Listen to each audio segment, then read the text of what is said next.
नमस्कार दोस्तों, आपका स्वागत है करियर कॉर्नर पर।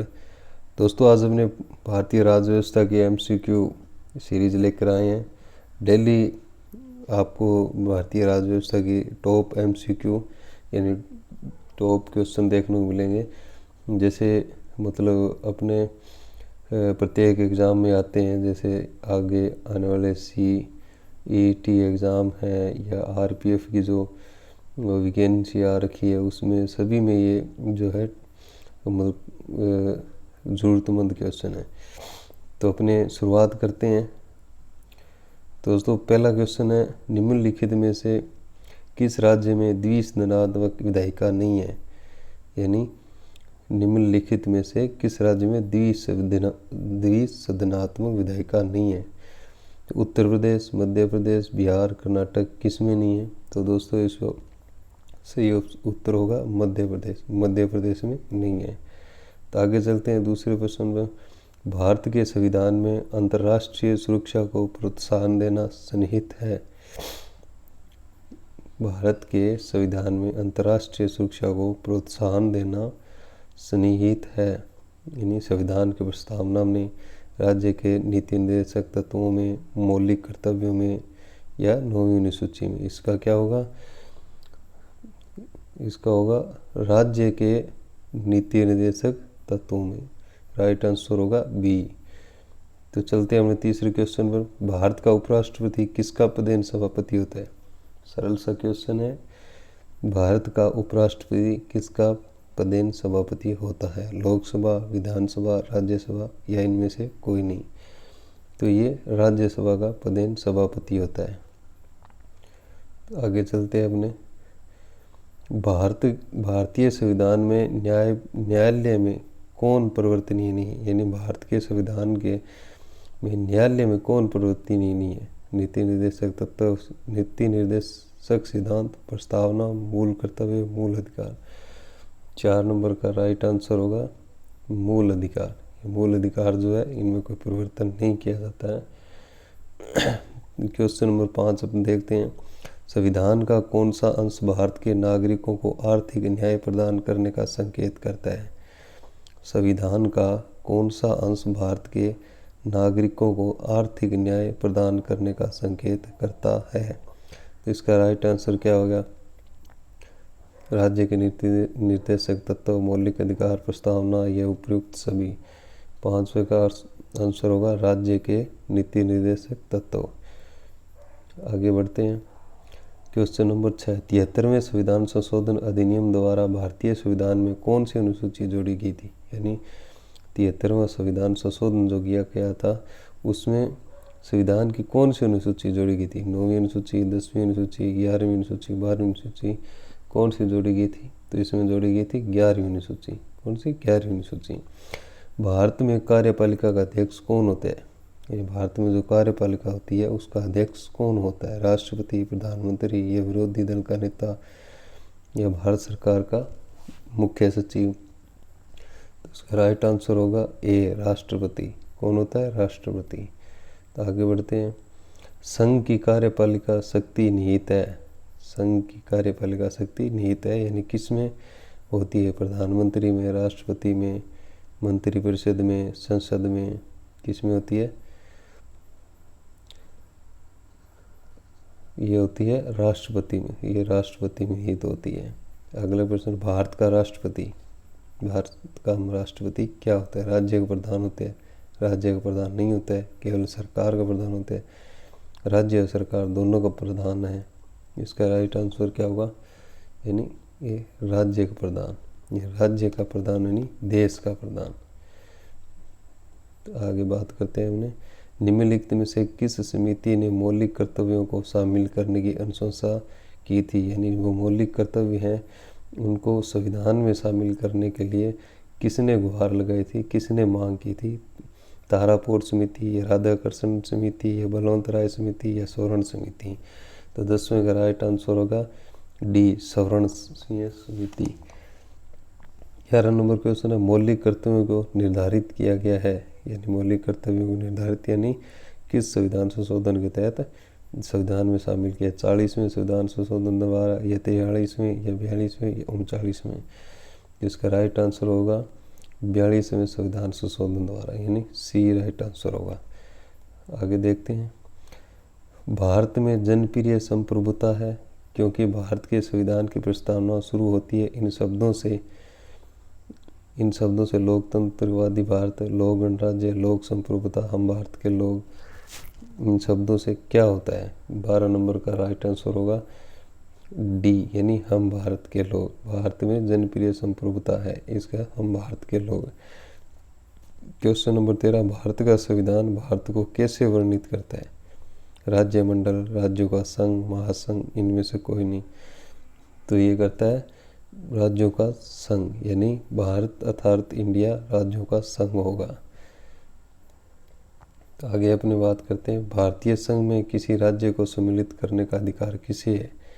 यानी भारतीय संघ में, यानी भारत है अपने, भारत में कोई राज्य अगर मिलना चाहता है तो किसकी अनुमति से उस राज्य को भारत में मिलाया जाएगा? राष्ट्रपति, या प्रधानमंत्री, या संसद, या लोकसभा अध्यक्ष?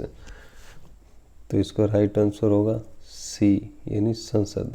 संसद के द्वारा ही इसको मिलाया जाता है। क्वेश्चन नंबर 15, मूलभूत संविधान में कौन से भाग में राज्य लोक कल्याण की संकल्पना सम्मिलित की गई है? यानी राज्य लोक कल्याण जो है ये किस भाग में है?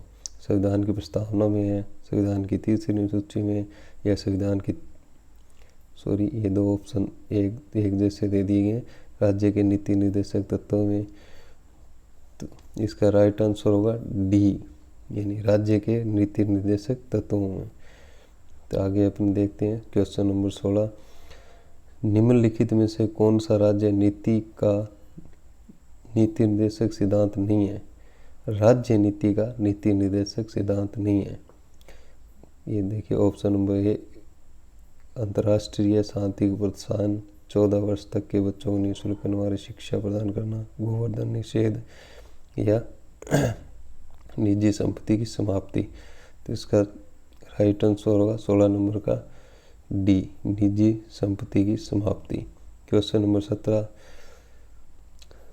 संसद के किसी भी सदन के 2 सत्रों के बीच अंतराल किससे अधिक नहीं होना चाहिए? यानी 2 सत्र होते हैं, उनमें जो बीच का अंतराल होता है वो अधिक नहीं होना चाहिए। 3 महीने से अधिक, या 6 महीने से अधिक, या 9 महीने से अधिक, या 12 महीने से अधिक।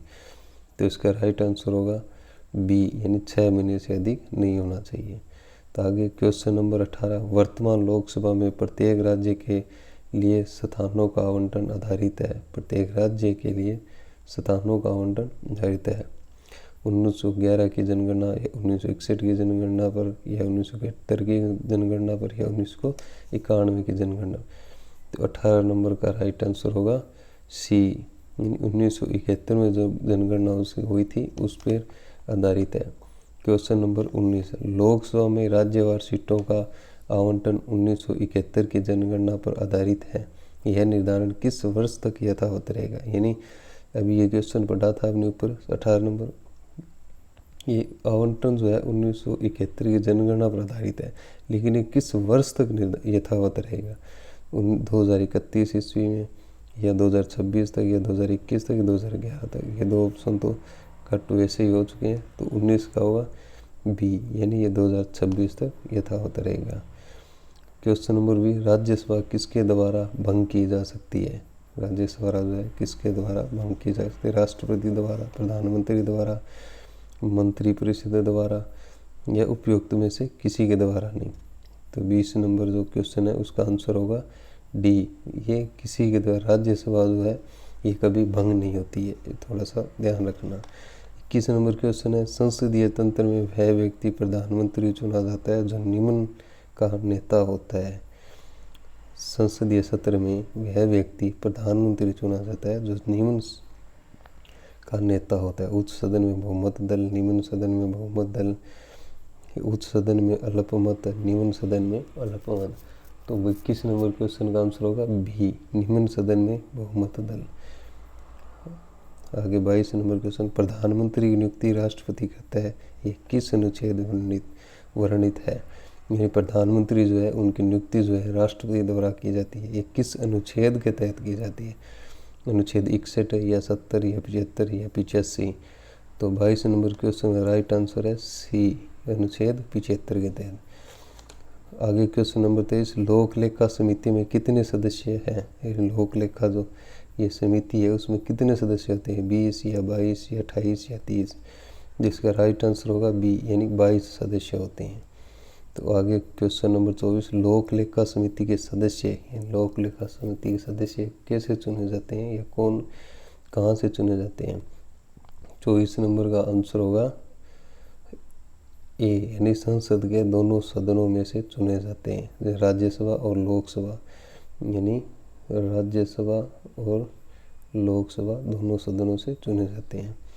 क्वेश्चन नंबर 25, भारत में रहने वाला ब्रिटिश नागरिक दावा नहीं कर सकता, यानी भारत में रहने वाला ब्रिटिश जो नागरिक है वो दावा नहीं कर सकता कि मैं भारत का रहने वाला हूँ। तो इसका राइट आंसर होगा ए, व्यापार और व्यवसाय की स्वतंत्रता का अधिकार, ये अधिकार नहीं है। तो आगे क्वेश्चन देखते हैं हमें 26 नंबर क्वेश्चन, पटना उच्च न्यायालय की स्थापना कब हुई थी?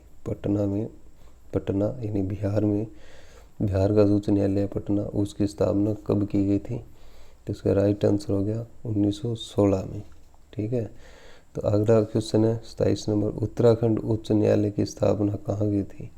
उत्तराखंड उच्च न्यायालय जो है उसकी स्थापना कहाँ की गई थी? इसका राइट आंसर होगा नैनीताल। कहाँ की थी? नैनीताल, उत्तराखंड। तो आगे क्वेश्चन है 28 नंबर, नीति निर्देशक तत्वों को कार्यान्वित करने के लिए क्या मूल अधिकारों का हनन हो सकता है? यानी नीति निर्देशक तत्व जो है उनको कार्यान्वित करने के लिए क्या मूल अधिकारों का हनन हो सकता है? हाँ, हो सकता है, कुछ का नहीं या बिल्कुल नहीं या विवादाग्रस्त है। तो इसमें कुछ मूल अधिकार जो है उनका हनन हो सकता है। निम्नलिखित में से किस वर्ष संविधान में मूल कर्तव्य को अंत स्थापित किया गया था? ये थोड़ा सा ये काट देना, यानी अंत स्थापित किया गया था 1972 में, 1976 में, 1977 में, 1978 में। तो ये किया गया था, ये राइट आंसर है इसका बी, 1976 में। तो दोस्तों ये अपने क्वेश्चन थे। तो हर रोज़ यानी 25 से 30 क्वेश्चन मैं लेकर आता हूँ, और अगर अच्छे लगे हो तो चैनल को सब्सक्राइब करें, और भी अपने ऐसे प्रत्येक एग्ज़ाम के लिए अच्छे अच्छे क्वेश्चन MCQ लेकर आते रहेंगे। तो धन्यवाद।